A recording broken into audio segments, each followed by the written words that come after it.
welcome to the session. I'm Rachita Sachdeva, your Vedanta Chemistry Master Teacher, and I hope you guys are doing amazing.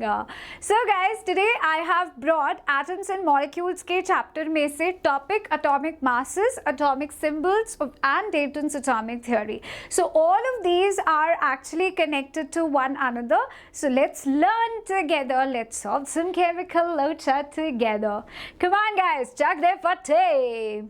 So I have brought a very beautiful message for you all. Find a way, not an excuse. It's rightly said. अपना रास्ता निकालो, excuse नहीं. अपना काम करो, excuse नहीं. Excuses will always hold you back. वो कभी भी आपको success की तरफ जाने नहीं देंगे. They will always pull towards failure. Okay guys, after that beautiful message, let's begin with our Dalton's atomic theory. So भाइयों और बहनों, ये डेल्टन जी जो हमारे पीछे हमें दिख रहे हैं, ये डेल्टन जी ने एटॉमिक थ्योरी दी थी, ठीक है. उसमें उन्होंने बात करी थी कुछ पोस्टुलेट्स की. भाई साहब हीरो बने हुए थे. 1808 AD के अंदर डेल्टन जी अपने कुछ डेल्टन्स एटॉमिक थ्योरी के पोस्टुलेट लेके आए. उनको लगा कि भाई एटम्स के बारे में 2000 साल तक तो किसी ने बात ही नहीं करी, तो क्यों ना मैं ही कर लूं. तो ऐसा नहीं है, डेल्टन जी ने बहुत अच्छा काम करा था and he brought for the first time उन्होंने बोला कि चलो एटम्स के बारे में आई गिव सम इंफॉर्मेशन, क्योंकि एटम्स आर रियली इंपॉर्टेंट और पूरा यूनिवर्स हम लोग सब उसी पे टिके हैं और उसके बारे में बात करना बहुत ज़रूरी है. सो इन डेल्टन्स एटॉमिक थ्योरी उन्होंने जो पोस्टुलेट्स दिए उसमें पहला पोस्टुलेट ये कहता है कि हर एक मैटर छोटे छोटे पार्टिकल से मिलके बनता है जिसे हम कहते हैं एटम्स. बिल्कुल सत्य वचन है. चाहे कोई भी मैटर उठा लो, देखो मैटर का डेफिनेशन क्या होता है. Anything which occupy space and have mass is called matter. ये भी एक मैटर है. इनमें मास कहाँ से आया? एटम से आया. एटम्स का भी अपना मास होता है जिसे हम एटॉमिक मास कहते हैं and which we will be discussing soon today. तो हर एक मैटर एटम से बनता है, ये बात सही. सेकेंड वाले पोस्टुलेट में उन्होंने ये बात बोली कि अगर एटम सेम होगा तो उसके मासेस भी सेम होंगे और उसकी प्रॉपर्टीज भी सेम होंगी. साउंड्स गुड ना. जैसे कि अगर मैं बात करूं एटम्स ऑफ एलिमेंट ऑक्सीजन, तो इसके अंदर जितने भी ऑक्सीजन एटम्स होंगे उनके मासेस सेम ही तो होंगे और उनकी प्रॉपर्टीज भी सेम होंगी. फिर तीसरे ही पोस्टुलेट में उन्होंने ये कह दिया कि अगर एटम्स ऑफ एलिमेंट्स डिफरेंट होंगे तो मासेस भी डिफरेंट और प्रॉपर्टीज भी different. Sounds cool. So atoms of different elements will exhibit different property. अगर मैं ऑक्सीजन और नाइट्रोजन और कार्बन के बारे में बात करूँ तो तीनों बिल्कुल अलग हैं. अलग एटम्स है, अलग प्रॉपर्टीज है, अलग मासेस होंगे. बिल्कुल ठीक है. फोर्थ पोस्टुलेट पे आते ही इन्होंने बोल दिया कि atoms are indivisible particles which can neither be created not destroyed. पिछले वाले सेशन में हम लोग ने लॉज ऑफ केमिकल कॉम्बिनेशन के बारे में बात करी थी. If you have missed that session, do watch it out. तो ये वाला जो पर्टिकुलर पोस्टुलेट है ये कहाँ से उठा के लाए थे डेल्टन जी से. उनसे कोई पूछो भाई atoms are indivisible which can neither be created not destroyed, आपको पता कहाँ से चला? सो उन्होंने ये पूरा पोस्टुलेट कहाँ से फॉर्मुलेट करा था?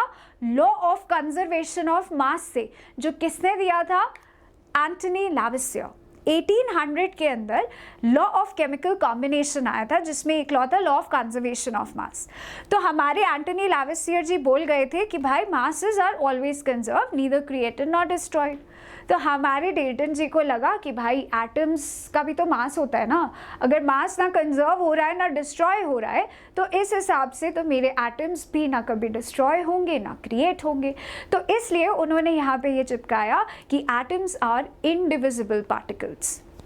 उसके बाद आते हैं पोस्टुलेट नंबर 5 पे, जहाँ पे हमारे पूजनीय डेल्टन जी बोलते हैं कि एटम्स हमेशा कंबाइन करेंगे to form compound in a small whole number ratio. पूछो तो कहाँ से लाए हैं ये? So this fifth postulate has been formulated from law of constant proportion or definite proportion. ये भी 1808 AD में law of conservation of mass के बाद दिया गया था by Mr. Joseph Proust. Joseph Proust बोल के गए थे कि केमिकल सब्सटेंस के अंदर जितने भी एलिमेंट्स होंगे वो एक कांस्टेंट या डेफिनेट रेशियो में होंगे बाय मास. वहाँ से उठा के डेल्टन जी ने यहाँ चिपकाया और बोला कि एटम्स भी तो कंबाइन होके जब कंपाउंड बनाएंगे वो भी होगा in a small whole number ratio, जैसे कि हाइड्रोजन ऑक्सीजन के साथ कंबाइन होगा पानी बनाने के लिए, तो इसमें हाइड्रोजन और ऑक्सीजन का रेशियो जो होगा वो एक स्मॉल होल नंबर रेशियो होगा। तो एटम्स जब कंबाइन करेंगे कंपाउंड बनाने के लिए, they will be combining in a simple small whole number ratio. ऐसा फिफ्थ पोस्टुलेट में बोला। सिक्स्थ पोस्टुलेट तक आते आते उन्होंने बोला कि अगर कोई भी कंपाउंड है उसमें जितने भी एटम्स है, नंबर ऑफ एटम्स है, और जितने भी टाइप या काइंड ऑफ एटम्स है वो हमेशा कांस्टेंट रहेंगे। ये बात बिल्कुल सही है। जैसे कि आप कार्बन डाइऑक्साइड देखो, एक कंपाउंड है, तो क्या हम इसमें इनके एलिमेंट्स बदल सकते हैं? क्या तुम यहाँ पे हाइड्रोजन डाल दोगे? नहीं डाल सकते ना। आप चेंज कर सकते हो ना मैं चेंज कर सकती हूँ ना कोई और चेंज कर सकता है।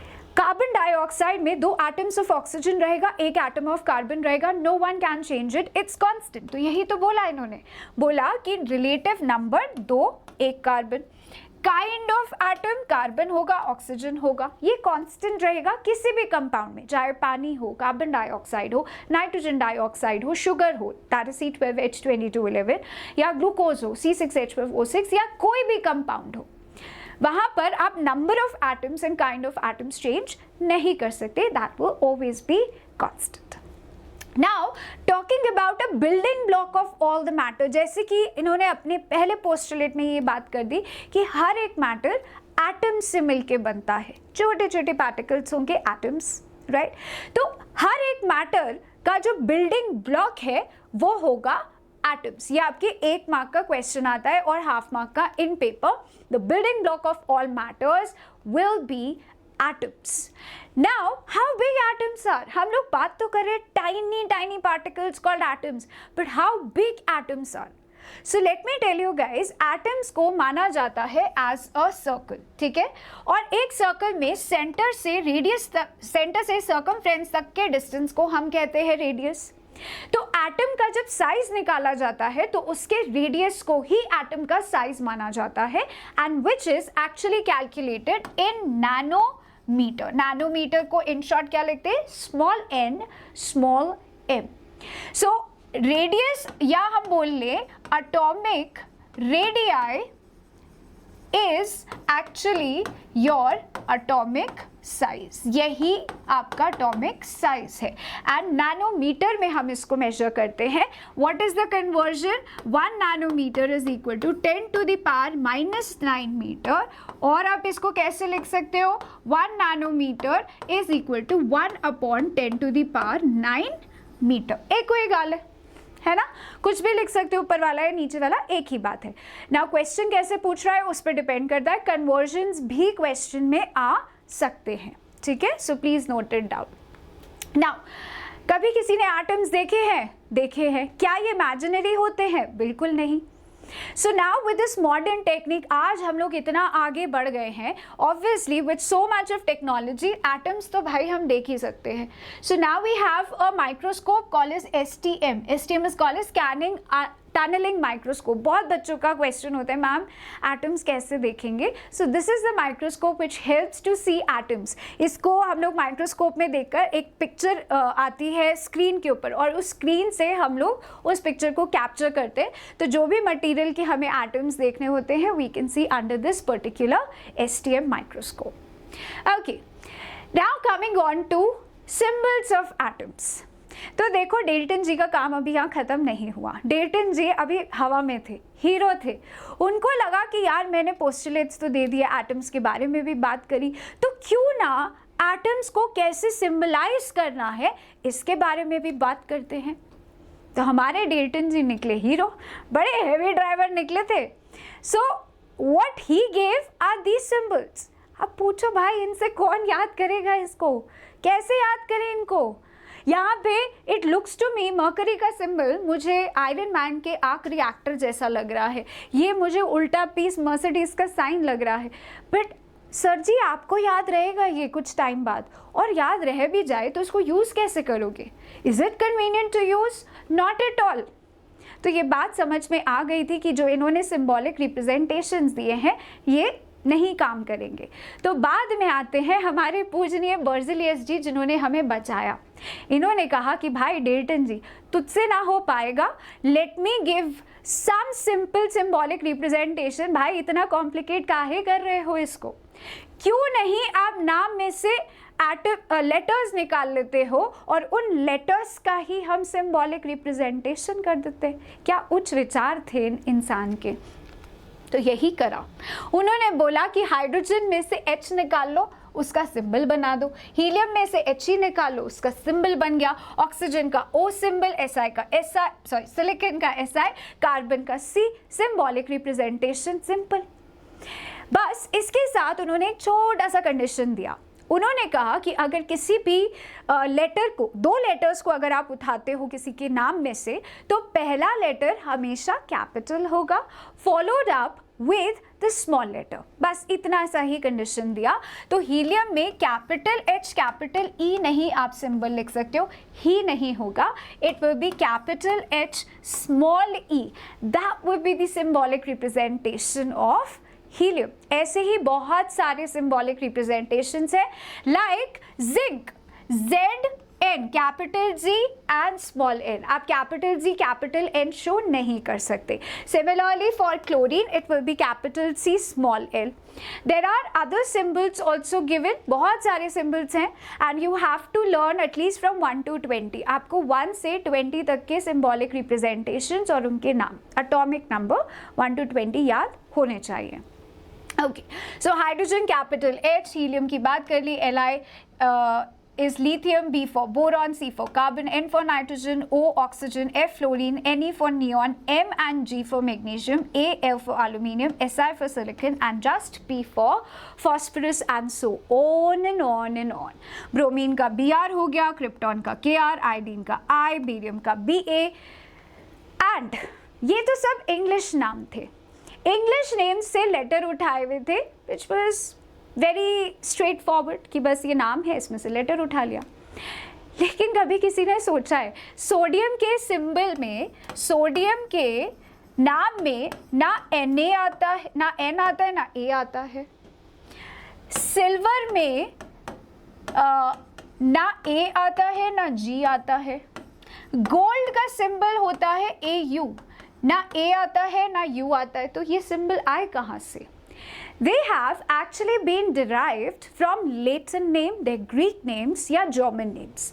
तो यहाँ पे आप देख रहे हो पोटेशियम का सिंबल है K, comes from calcium। Ag comes from argentum for silver। Gold आता है Au which is aurum। Copper आता है क्यूपरम से, फेरम देता है Fe and so on। जैसे आपका सोडियम हो गया, that comes from natrium, natrium is its Latin name। तो ये बहुत ही स्पेसिफिक सिंबल्स हैं जो कि उनके लेटिन नेम, ग्रीक या जर्मन नेम से उठाए गए हैं। You have to learn them, ठीक है। तो आपको पता होना चाहिए कि सिंबॉलिक रिप्रेजेंटेशंस सोडियम का क्या है, पोटेशियम का क्या है, कहाँ से आया है। So start learning them. Now as I discussed before कि हर एक मैटर में होते हैं एटम्स, और मैटर में क्या होता है? मास, दे ऑक्यूपाई सम स्पेस और उनमें होता है मास। तो एटम्स के मासेस कैसे निकाले जाते हैं? Let's take a look. Atomic mass कहा जाता है या मास ऑफ एटम। अगर मैं आपको बोलूं कि आपको इस तरीके के मासेस याद करने, हाइड्रोजन सबसे लाइट एटम है जिसका मास है 1.66 into 10 to the power -24 grams, और ऐसे ही 118 एलिमेंट्स हैं जिनके मासेस आपको फ्रैक्शंस में याद करने हैं। कर लोगे? Not possible, it's so tedious. इतना बुरा काम होगा ना कि तुम लोग को 118 एलिमेंट्स के मासेस ऐसे याद करने पड़ेंगे। So it's not possible, it's not convenient to use, आसान नहीं है। सो दैट्स वाई साइंटिस्ट में, जिनमें डेल्टन जी का नाम सबसे ऊपर है, उन्होंने कहा कि यार इसको आसान बनाते। It's not that easy to learn such kind of masses, जिसमें हाइड्रोजन तो सबसे हल्का एलिमेंट है। तो उसको आसान बनाने के लिए इन्होंने कहा कि क्यों ना हम लोग रिलेटिव एटॉमिक मास निकालें। अब ये रिलेटिव एटॉमिक मास क्या है? रिलेटिव मतलब आप किसी चीज से रिलेट करके किसी और चीज का मास निकाल रहे हो, so that we call it as relative atomic mass, मतलब एक एटम का मास निकालने के लिए आप किसी रेफरेंस एलिमेंट से उसके मास को कंपेयर कर रहे हो. सो रिलेटिव का मतलब रिलेट करके, कंपेयर करके आप किसी चीज का मास कैलकुलेट कर रहे हो. We call it as relative atomic mass. In short हम इसको RAM, we abbreviate it as RAM, relative atomic mass. तो उन्होंने बहुत सारे एक्सपेरिमेंट्स के साथ पहले तो लाया हाइड्रोजन. हाइड्रोजन के रिस्पेक्ट में दूसरे एटम्स के मासेस को कैलकुलेट करना स्टार्ट करा, बट एक टाइम आया जब उसको डिस्कार्ड करना पड़ा just because masses were not coming appropriate. फिर उसके बाद ऑक्सीजन का नंबर आया. उन्होंने ऑक्सीजन को रेफरेंस एलिमेंट रखते हुए कैलकुलेशन स्टार्ट करी, बट एक समय के बाद figures of atomic masses were not coming correct. फिर बारी आती है 1961 अराउंड, कार्बन 12 को एक्सेप्टेंस मिलती है to be one of the reference element, standard element. अब ये स्टैंडर्ड एलिमेंट जो मैं बोल रही हूँ, रेफरेंस एलिमेंट हम बात कर रहे हैं, ये है क्या? नाउ इमेजिन करो आप लोग वेजिटेबल्स खरीदने गए हो, ठीक है, आपको बोला गया है कि जाओ 1 किलो आलू लेके आओ, ठीक है. तो आप लोग क्या गए, बाहर स्ट्रीट वाले जो हॉकर्स आते हैं, आपने उनको बोला कि भैया हमें 1 किलो आलू दे दो. तो वो क्या करते हैं, उनके पास बड़ा कन्वेंशनल पुराने टाइम के वेट्स होते हैं. तो एक तरफ वो क्या करेंगे, 1 kg का वेट रखते हैं, है ना. 1 kg का वेट रख लिया, या फिर 10-100 ग्राम के वेट रख लिए, है ना, 1 kg तो हुआ. और दूसरी तरफ आपके लिए 1 kg आलू रख दिए, वेजिटेबल रख दी. सो नीडल बीच में आनी चाहिए या इधर उधर? Obviously needle will come in the centre, क्योंकि दोनों तरफ बराबर है, मास इज इक्वल. तो अभी नीडल बीच में आया, आपको पता चल गया ठीक है मास एकदम बढ़िया है, कोई फ्रॉड नहीं हो रहा है यहाँ पे, ठीक है, 1 किलो वेजिटेबल मिल गया. दिस इज एट इक्विलिब्रियम, मतलब दोनों एकदम बराबर वेट पे है, ठीक है. तो यहाँ पे 1 kg वेजिटेबल आपने 1 किलो के बाट से कंपेयर करके लिया है, रिलेट करके लिया है, राइट. तो ये आपका कितना, ये इसको क्या बोलेंगे, that is relative mass. Chemistry की टर्म में रिलेटिव मास. और दूसरे वाले को हमने क्या कंसिडर करा है, we consider it as standard weight, और we also call it as reference. इसके रेफरेंस में हमने दूसरी चीज़ों का मास कैलकुलेट करा. अब इसी को केमिस्ट्री में अप्लाई करते हैं, ठीक है.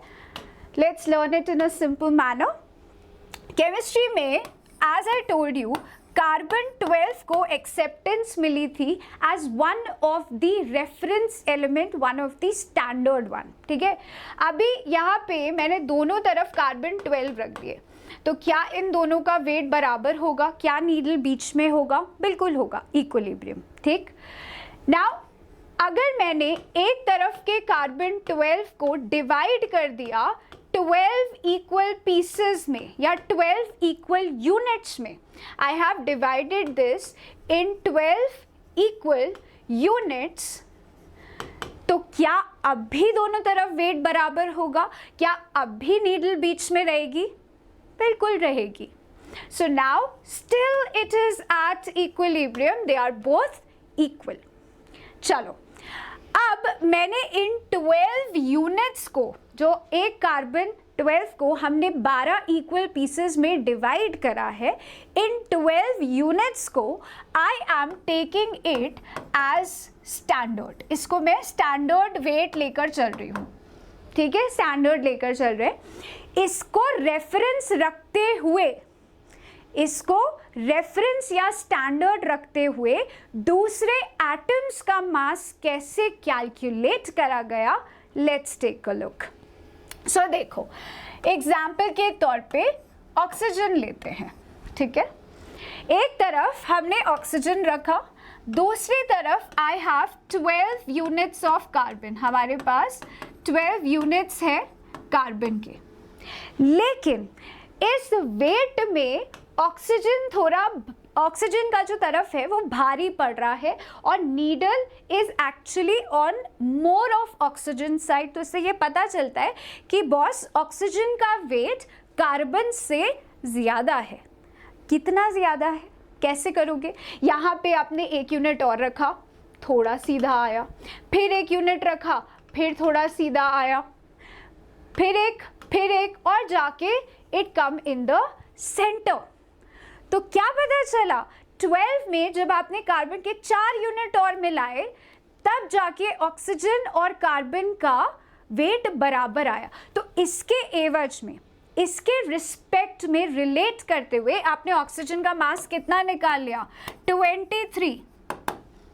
It's 23, sorry 16, my bad, 16। 12 में आपने 4 और ऐड करे तो जाके दोनों इक्वल हुए थे, right? So that's why you got how much mass here? आपको मिला 16 यूनिट्स।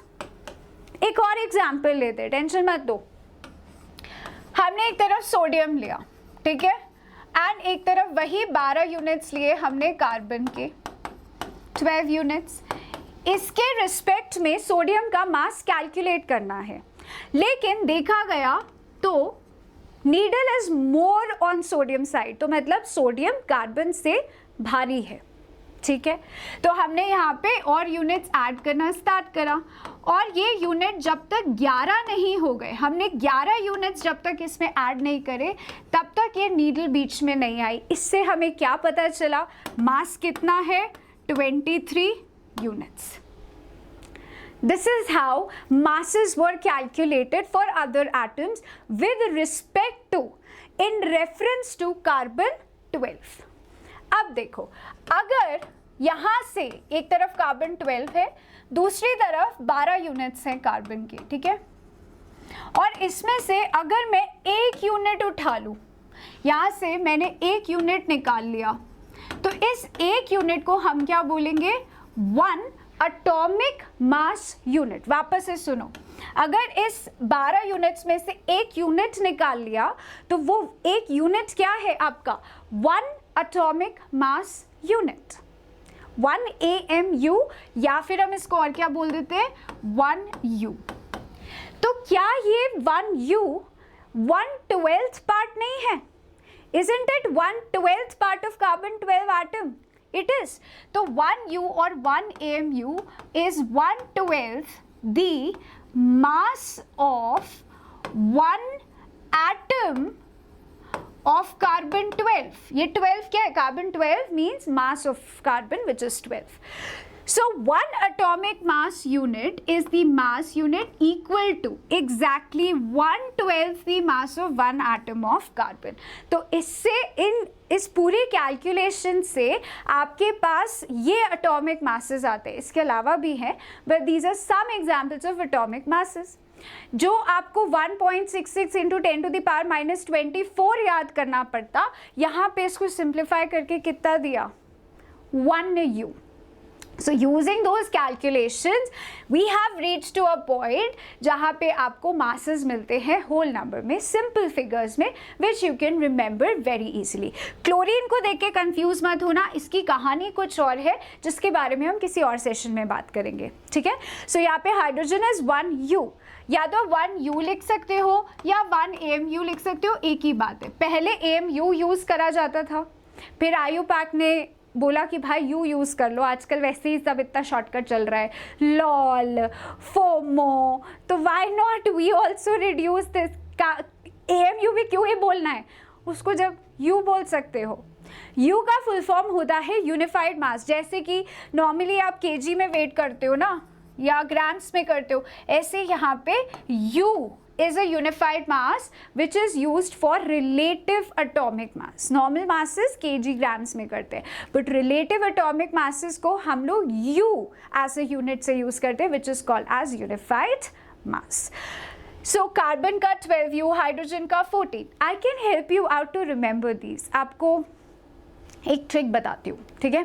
एक ट्रिक यूज करके आप मासेस को आराम से कैलकुलेट कर सकते हो, रटना नहीं पड़ेगा। देखो, एटॉमिक नंबर्स आप लोगों को याद है तो बहुत बढ़िया, अगर याद नहीं है तो कर लो, ठीक है, क्योंकि जब तक एटॉमिक नंबर्स याद नहीं होंगे तब तक आप ये ट्रिक अप्लाई नहीं कर सकते, ठीक। एटॉमिक नंबर अगर आपका इवन है तो एटॉमिक मास कैलकुलेट करने के लिए आपको एटॉमिक नंबर को सिर्फ 2 से मल्टीप्लाई करना है. कैसे? Late me give you an example. Magnesium. Magnesium का एटॉमिक नंबर 12 है, ठीक है, which is a even number. तो इसका मास कितना होगा? अगर मैं एटॉमिक नंबर को 2 से मल्टीप्लाई कर दूँ, दैट गिव्स मी 24. तो मैग्नीशियम का मास हुआ 24. सिंपल, इजी है ना. अगर एटॉमिक नंबर ऑड है तो in that case to calculate atomic mass will be equal to atomic number into 2 plus 1. For example sodium लेते हैं. सोडियम का एटॉमिक नंबर है 11. 11 इज द ऑड नंबर, ठीक है. ऑड है तो इसका मास कैसे निकलेंगे? 11 into 2 plus 1 which gives you 23. Sodium का मास है 23. सिंपल. या कुछ एक्सेप्शंस है but most of the masses can be calculated by this particular trick, this particular technique. And with that note, the happy note, we are coming to an end, and this is your homework. Do not miss. Do type your answers in the chat box. I will definitely check. Give the symbols of falling atom, silver, gold and platinum. इनके symbols देने हैं, पूछो तो जाने. Okay guys, do not forget to share, subscribe and comment so that you can get all the notifications first hand. आप कोई भी sessions miss ना करो, कोई भी techniques miss ना करो, कोई भी tricks miss na karo. So do also join on my Insta channel Rachita Ma'am _Vedantu and join the Telegram channel so that you get all the updates and information. Thank you so much. This is me Rachita Sachdeva signing off. Thank you. Have a nice time. Stay safe. Stay happy always. फिर मिलेंगे चलते चलते. Bye. Thank you.